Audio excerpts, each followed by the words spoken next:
Selamat pagi Ibu dan Bapak serta saudara-saudara yang terkasih di dalam Tuhan Yesus Kristus. Sudahkah pagi ini kita tersenyum dan bersyukur?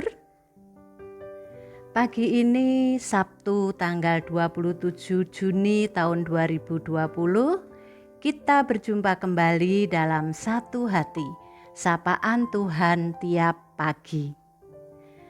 Tuhan menyapa kita semua pada pagi hari ini melalui sabdanya yang terambil dari Roma 8 ayatnya 1 sampai dengan 17.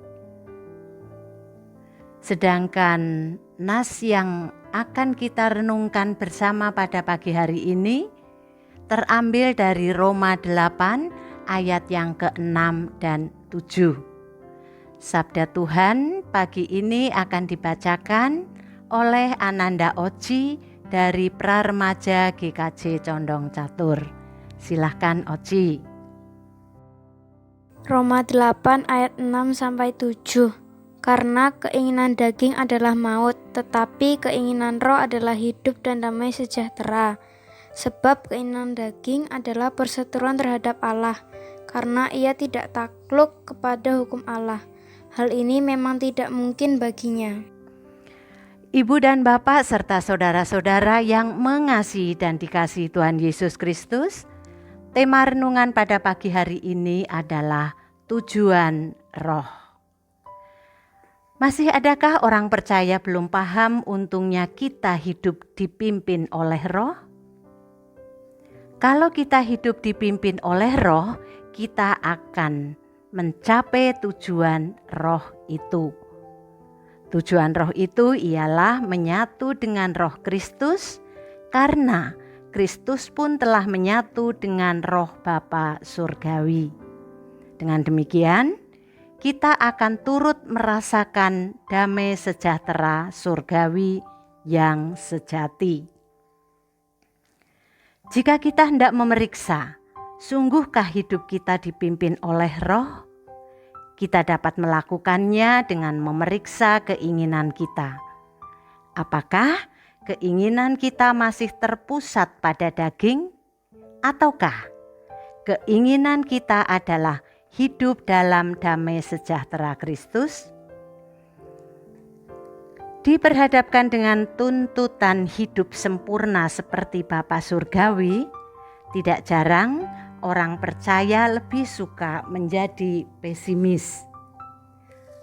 Mana mungkin manusia mampu melakukan kehendak Allah yang sempurna?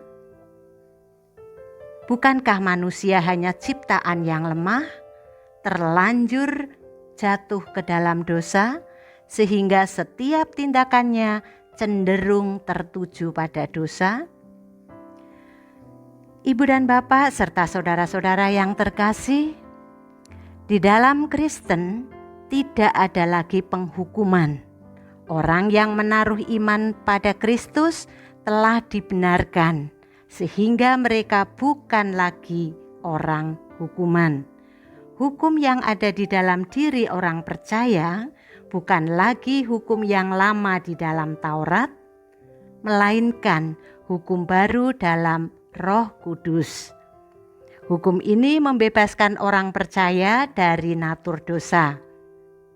Roh Kudus menolong kita sehingga karya yang telah Yesus kerjakan bagi manusia menjadi milik dan pengalaman nyata kita. Seperti yang tertulis di dalam Roma 8 ayat yang ke-9. Tetapi kamu tidak hidup dalam daging, melainkan dalam roh, jika memang roh Allah diam di dalam kamu. Tetapi jika orang tidak memiliki roh Kristus, ia bukan milik Kristus. Nah, dengan demikian sudah semestinya orang percaya memiliki hidup di dalam Roh Kudus yang ditandai dengan adanya pola pikir yang dikendalikan oleh Roh Kudus, bukan oleh dosa.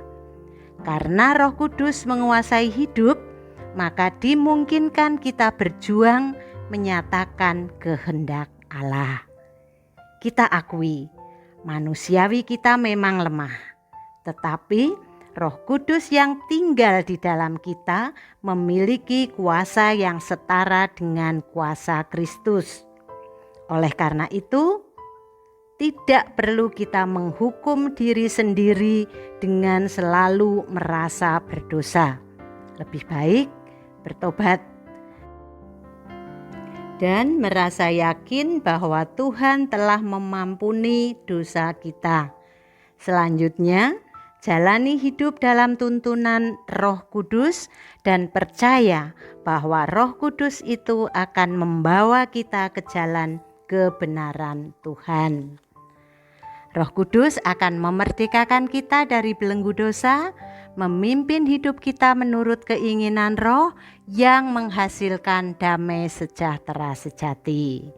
Tuhan memberkati kita, pekerjaan kita, dan niat baik kita hari ini.